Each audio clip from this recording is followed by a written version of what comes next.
अस्सलाम वालेकुम स्टूडेंट्स। आज हम सेकंड ईयर मैथ्स की पहली क्लास ले रहे हैं। चैप्टर नंबर 7 यानी कि यूनिट नंबर 7 की है वो, और एक्सरसाइज है 7.1 स्ट्रेट लाइन। आप चेक कर सकते हैं, स्ट्रेट लाइन चैप्टर का नाम है, मैंने लिखा नहीं है। वेल, एक्सरसाइज 7.1 और ये यूनिट नंबर 7 हम आज स्टार्ट कर रहे हैं। आज फर्स्ट क्लास है और आज के बाद से सारी क्लासें इंशाल्लाह सारी होती रहेंगी। अच्छा, चैप्टर 1 यूनिट नंबर 1 2 3 4 5 6 ये होती रहेंगी, आगे पीछे होगा कि मैंने 7 से क्यों शुरू किया, ये आपको इंशाल्लाह बहुत जल्द मैं खुद भी बताऊंगा और आपको खुद ही पता चल जाएगा। सबसे अहम जो चीज़ है वो 7 8 9 है। इन्हीं तीन चैप्टर से आपके बोर्ड के पेपर 70-60% तैयार होते हैं, लिहाजा मैंने 7 से स्टार्ट किया है।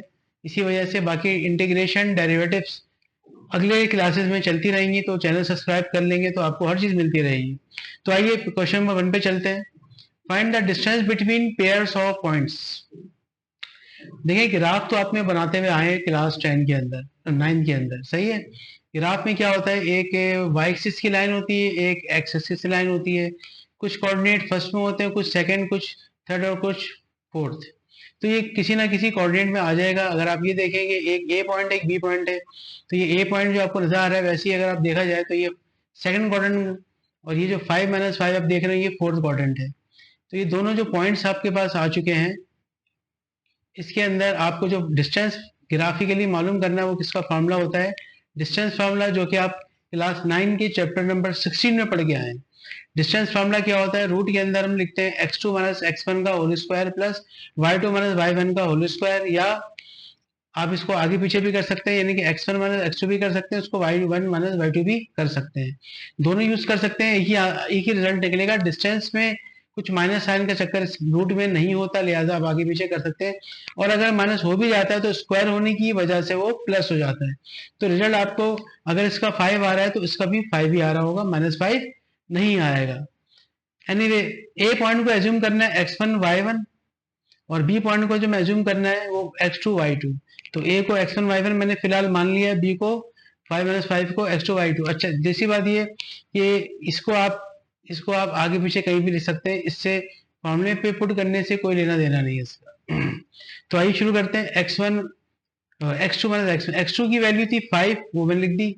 x1 माइनस का 1 था, लेकिन माइनस ऑलरेडी यहाँ पे था, तो माइनस माइनस मल्टीप्लाई होकर प्लस का 1 हो जाएगा। स्क्वायर फॉर्मूले का होता है, प्लस फॉर्मूले का होता है।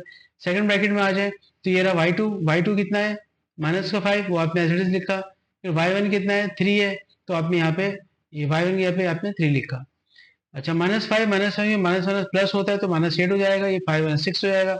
6 का स्क्वायर 36 हो गया, और -8 का +64 हो जाएगा, क्योंकि माइनस साइन स्क्वायर से कैंसिल होकर प्लस हो जाता है। लिहाजा 64 और 36 अगर हम ऐड करें तो हमें क्या मिलता है, 100। 100 का रूट निकालते हैं तो मिलता है 10। 10 यूनिट्स इसका डिस्टेंस निकल आया। बहुत आसान सा सवाल था, मुश्किल है कि ये कोई मेन क्वेश्चन में आए, ये सिर्फ एमसीक्यूज का, या शायद वो भी नहीं। बस ये कि डिस्टेंस फार्मूला, जो डिस्टेंस फार्मूला मैंने यहाँ पे लिखा है, ये पूरी बुक में, ऑलमोस्ट पूरी बुक में ही तकरीबन आपको इस्तेमाल करने को मिलेगा। और ये आप बिल्कुल याद रख लें, ये एक ही चीज़ है, तो आप ये याद कर लें, पूरी किताब में इस्तेमाल होना है उसको। ओके।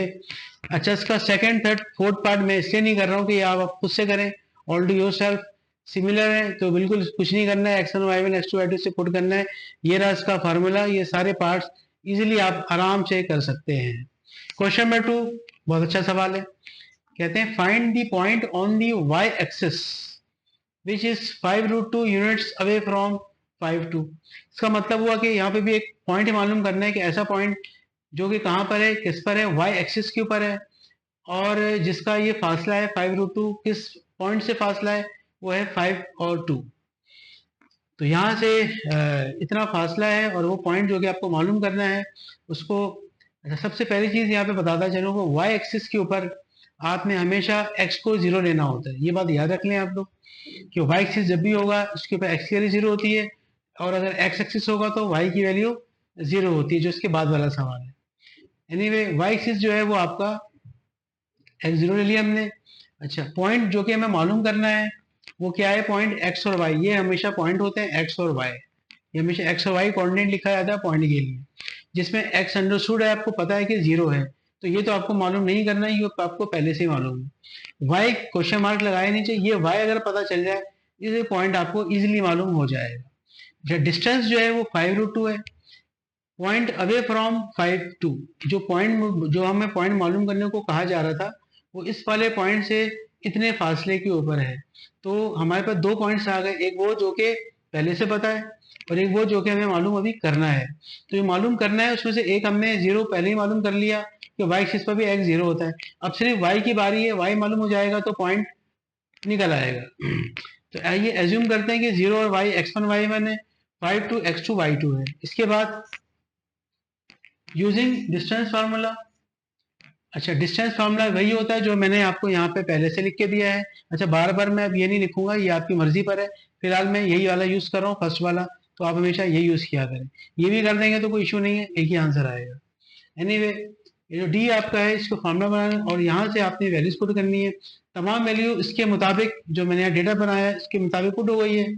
अच्छा एक चीज और, 2 - y लिखो या y - 2 लिखो, बात एक ही होती है स्क्वायर अगर फॉर्मूले में हो, क्योंकि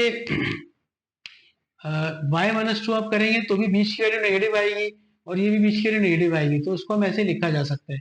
थोड़ी आसान हो जाता है काम, वरना मैं ये भी कर सकता था, पहले वेरिएबल लिख दो बाद में नंबर लिख दो, तो थोड़ा सा इजी लगता है काम। एनीवे 5 - 0 का मतलब 5 ही होता है, 5 का स्क्वायर हम करेंगे तो 25 हो जाएगा। ये अभी फॉर्मूले से ओपन होगा। खैर अच्छा ये आप देख रहे होंगे अंडर रूट डला हुआ, अंडर रूट को पहले हमें खत्म करना है। खत्म करने के लिए स्क्वायरिंग ऑन बोथ साइड लिखेंगे पहले आप, और दोनों तरफ एक स्क्वायर इधर भी लगाएंगे एक स्क्वायर इधर भी लगाएंगे। तो 5 का स्क्वायर 25 हो गया, 2 और √2 का स्क्वायर 2 हो जाएगा। 25 2 से कितना होता है 50 होता है, ये हो जाएगा 25 plus a minus B whole square का फॉर्मूला कैसे बोला, a स्क्वायर माइनस 2ab में मतलब 2 2 4 4 y 4y। तो ये 2ab एज इट इज मैंने ओपन कर दिया है, मतलब डायरेक्ट करा है, ये आप समझ गए होंगे। 2 का स्क्वायर 4 होता है। अच्छा उसके बाद ये 50 हो गया, ये 4 और 25 ऐड करो 29 हो गया। 50 हमने राइट साइड पे चेंज किया साइड तो माइनस का हो गया, इनको माइनस किया -21 आ गया। बाकी दोनों चीजें ऐसे ही। यहाँ पे आने के बाद वही मिडिल टर्म जो कि क्लास 9 10 में पढ़ते हुए आ रहे हैं, क्लास 9 में चैप्टर 4 या 5 में आपने पढ़ा है, ये वही मिडिल टर्म है। दो नंबर ऐसे लिए कि 7 में से 3 गया तो 4 बचता है, 7 3 और 21 होता है। तो हमें दो नंबर ऐसे लेने होते हैं कि अगर ऐड सब्ट्रैक्ट करें तो सेंटर वैल्यू आए और मल्टीप्लाई करें तो लास्ट वैल्यू आए साइन के साथ। तो आप देख सकते हैं -7 + 3 का आंसर -4 आता है, और माइनस प्लस माइनस 7 3 21 -21। एडिशन और मल्टीप्लिकेशन दोनों चीजें आ रही हैं, इसको कहते हैं मिडिल टर्म ब्रेक। आइए हो गया ये।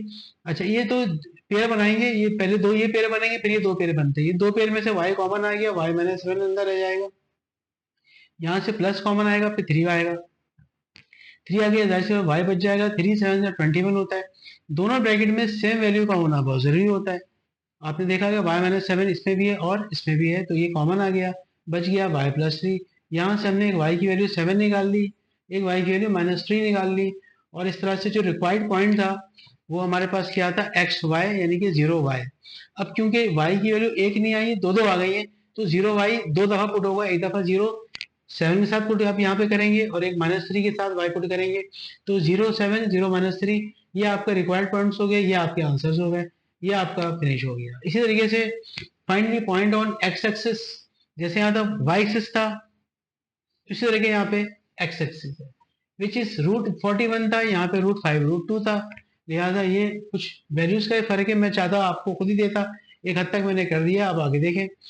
तो यहाँ पे x एक्सिस की बात हुई है, तो x एक्सिस के ऊपर पहले बता दिया y की वैल्यू हमेशा 0 ली जाती है, ये बात याद रखनी है आपको। पॉइंट निकालना है x y, तो x y की वैल्यू ऑलरेडी आपको पता चल चुकी है कि 0 है, x आपको सिर्फ मालूम सिर्फ यहाँ से और करवाना है। अच्छा वो पॉइंट कितनी दूर है, किस पॉइंट से, -75 से था दूर। डिस्टेंस आपका √41 है, जैसे यहाँ पे था 5√2। अच्छा x एक यहाँ पे दो पॉइंट्स बने थे 0 y 5 और 2, इसी तरह से यहाँ पे दो पॉइंट्स बने x0 और -7 ये आपके क्वेश्चन में गिवन है, जैसा कि आप ये देख रहे होंगे, ये गिवन है, ये एक पॉइंट हो गया और ये रिक्वायर्ड पॉइंट है। रिक्वायर्ड पॉइंट में y की वैल्यू 0 थी, वो जो आपने x एक्सिस के ऊपर y लिखा 0, इस तरह से सिर्फ x निकालेंगे और हमारा आंसर आ जाएगा। अच्छा x0 हो गया, x1 y1 -7 हो गया, x2 y2, ये आपका डिस्टेंस फार्मूला हो गया। डिस्टेंस फार्मूले के बाद में इसको पुट किया, और पुट करने के बाद अच्छा एक चीज और, -7 -x, इनमें से मैंने -n बाहर निकाला है, ये दोनों प्लस हो गए। वेरिएबल को जैसे मैंने पहले यहाँ पे वेरिएबल लिखा था, इसे x को पहले लिख दिया, 7 को बाद में। अच्छा, आप सोच रहे होंगे -n जो कॉमन निकला तो गया किधर, यहाँ तो नजर नहीं आ रहा आपको। उसके साथ क्या हुआ, माइनस जो हमने कॉमन निकाला तो स्क्वायर से बाहर निकाला था। अगर स्क्वायर से माइनस बाहर आता है तो ऑटोमेटिकली माइनस का स्क्वायर पॉजिटिव प्लस हो जाता है, और प्लस को लिखता नहीं है तो लिखना ही नहीं है आपको, तो प्लस नहीं लिख रहा मैं, तो इस चीज को इसके इक्वल लिखा जा सकता है, लेकिन अगर स्क्वायर हो तब। तो यहाँ पे स्क्वायर था तो मैंने इसको सीधा लिख दिया करके, ताकि काम करने में आसानी हो जाए। ये a plus B whole square के फॉर्मूले से खुल रहा है, ये 5 का स्क्वायर 25 हो गया, ये √41 हो गया। अब हम करेंगे यहाँ पर squaring on both side.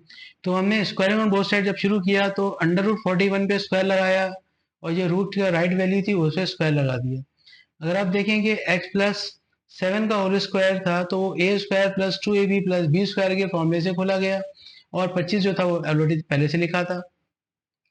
Root खत्म हो गए तो ये 41 रह गया, बाकी अंदर ये क्या किया, इनको हमने ऐड किया, 49 25 74 हो गया, ये 41 हो गया।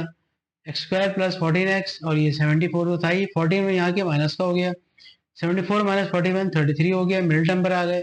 मिडिल टर्म का मतलब 11 और 3 अगर हम ऐड करा रहे हैं तो 14 आ रहा है, 11 को 3 से मल्टीप्लाई करेंगे 33 आई है। वो मिडिल टर्म है जो क्लास 9 में आप सीख कर आए हैं, तो इसमें मैं उतना टाइम ज़ाया नहीं करूँगा।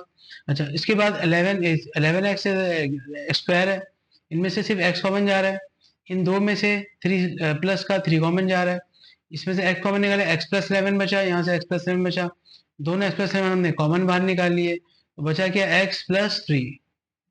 तो x प्लस 3 और x प्लस 11 ये दो ब्रैकेट्स आए, एक हो गया x plus 11 is equal to 0, यानी कि x हो गया -11, और प्लस 3 वहाँ गया तो माइनस का 3 हो गया, तो x माइनस 11 आ गया, x माइनस 3 आ गया।